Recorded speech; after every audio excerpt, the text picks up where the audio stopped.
Magandang hapon po. Sa aming unang klase, natutunan namin na walang limitasyon ang kapangyarihan ng Diyos. Thank you po. Tulad ng namamanghang hukbo ng sinabi Diyos, tinalo nila ang mga Madyanita sa tulong ng Diyos. Sa ikalawang klase, natutunan namin na hindi nagkukulang kapangyarihan ng Diyos.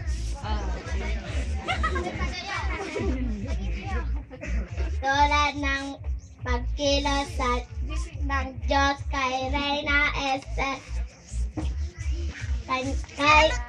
kaya't naligtas ang kanyang mga kalahi.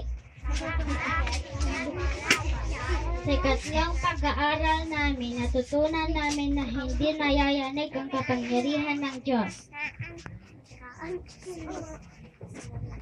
Tulad ng pagkakaibigan ni na Prinsipe Jonathan at David.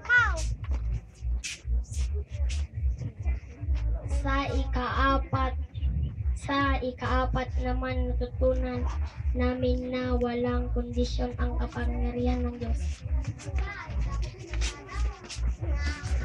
Katulad ng pagsunod ni Maria sa kalooban ng Diyos na walang kondisyon.